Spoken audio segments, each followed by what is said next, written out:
Eu acho uma pena que as pessoas não tenham percebido ainda que a gente está pagando imposto em cima de imposto, que as pessoas não se posicionem contra isso, porque a gente precisa dar uma chacoalhada e modificar esse disparate maluco que a gente vive aí, né, cara? E se a gente falar sobre patrimônio, parece que não há incentivo à aquisição de patrimônio. A gente estava conversando aqui nos bastidores que todo mundo tem que ter um treinamento sobre educação financeira.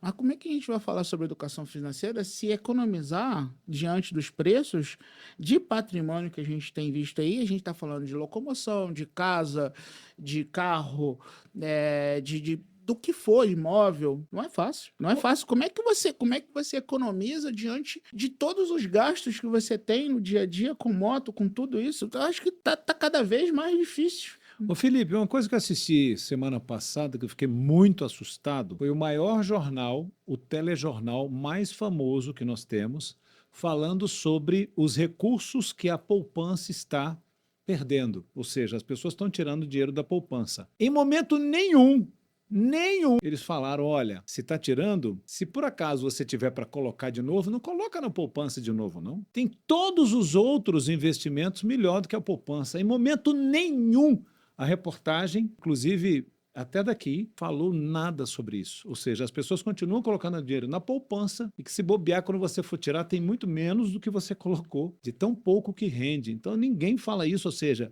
um dos maiores veículos de divulgação de notícia poderia ter comentado sobre isso ou incentivado. E é legal você falar, Anderson, porque olha só, a Selic hoje está em alta, está em 15%, 15% a Selic definida em 18 de setembro passado.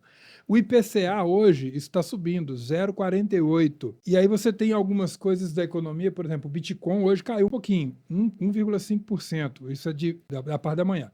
É legal porque o podcast ele é atemporal. E eu gosto de trazer esses dados, porque a pessoa vai ouvir lá no futuro, vai ouvir numa outra data e vai falar assim, pô, nossa, não lembrava que era esse valor, né? Poxa vida, realmente as coisas, né, mudaram ou pioraram, porque um povo sem memória é um povo que não tem capacidade de criticidade. É necessário ter memória, né? E aí quando a gente fala, e a gente vai ver a taxa 15, a poupança não paga nem 1% ao mês, pelo contrário, paga 0,6, 0,5. Ou seja, se você colocar seu dinheiro na caderneta de poupança, ele vai render 6 a 7% ao ano. Cada R$ 100 lá, meu amigo, vai virar mais R$ 7 no final de um ano lá. E aí, a taxa de juros no país está em 15%. Pois é. Todo ano o seu dinheiro vai encolher 7%, 8%, até 10%. E ninguém te ensina, né? O que você estava falando, ninguém te ensina a poupar, a aportar o seu dinheiro em algum investimento que dê mais resultado. Porque parece que a gente foi educado para abominar o pensamento de prosperidade, o pensamento de crescer, né? Isso é muito errado, as pessoas tinham que aprender, né? É engraçado você falar isso, Anderson, porque realmente quando a gente vê os canais, os veículos de comunicação hoje, eles não ensinam. Eles não ensinam, não é um lugar para você estar ali e aprender sobre alguma coisa. Eles dão uma notícia lá, muitas vezes enviesada por algum segmento, seja ela por um incentivo a trazer dinheiro para a poupança, que na verdade realmente não é o melhor investimento. Na verdade, poupança, para quem entende, poupança nem investimento né? Então, assim, a gente não tem hoje, se você não correr atrás da informação que você realmente precisa, você não tem. Graças a Deus, hoje a gente tem internet, entendeu? Mas também tem que saber filtrar as informações que a gente colhe na internet. Sim.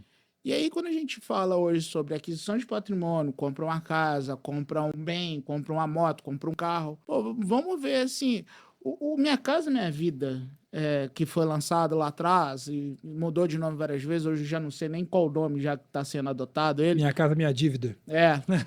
Boa. E aí você pega o Minha Casa Minha Dívida, se a gente está olhando hoje para imóveis que são mínimos e que foram inflacionados pelo Minha Casa Minha Vida, exatamente porque o preço máximo de valor é aquele. Então, quando o povo coloca o preço máximo estabelecido, ele se torna o preço mínimo de venda. Né?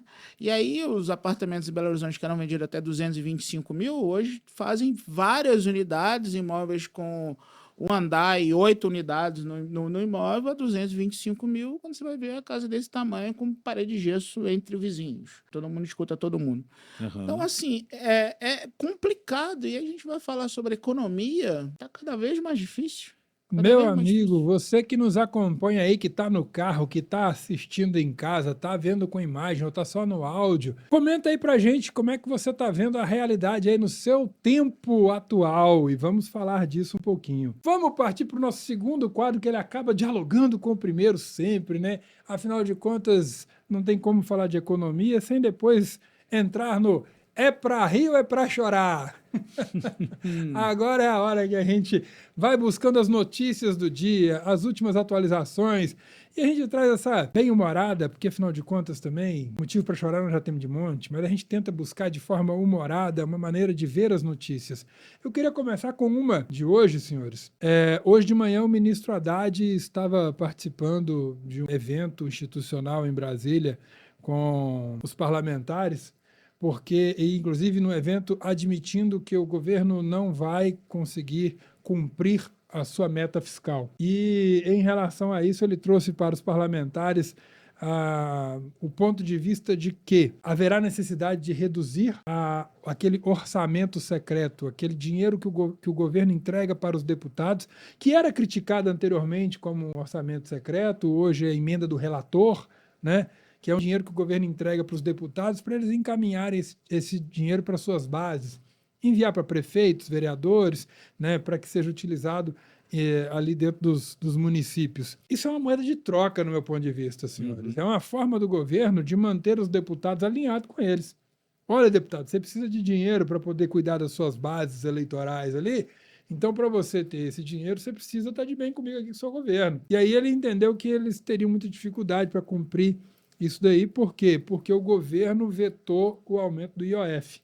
Eles derrubaram lá o veto do presidente, e aí o Lula vetou, né, a lei que os deputados colocaram, impedindo o aumento do IOF, o Lula foi contra, e os deputados seguraram, impedindo o aumento do IOF. E aí vamos resumir aqui na linguagem para o povo entender. Eles chegaram lá, o Haddad chegou lá e falou assim, o negócio é o seguinte, vocês impediram a gente de arrecadar com o IOF, então agora nós vamos segurar o dinheiro de vocês. Ou então nós precisamos rever isso. E aí ele falou, então nós precisamos rever, temos que achar uma outra forma. E aí eu pergunto para vocês, é para rir ou é para chorar? E na opinião de vocês, vai vir mais algum impostinho novo por aí para essa beiradinha? Realmente o governo precisa desse dinheiro? Qual é o ponto de vista dos senhores? Vou começar aqui com o Anderson. Anderson, do seu ponto de vista, vai vir mais algum impostozinho surpresa? Vão tentar, vão fazer com que tenha essa compensação. Se não ganhou de um lado, eles vão tentar de outro jeito. Isso que você falou, eu lembrei de quando eu comentei sobre o fio condutor de um evento, ou seja, imagina um fio mesmo.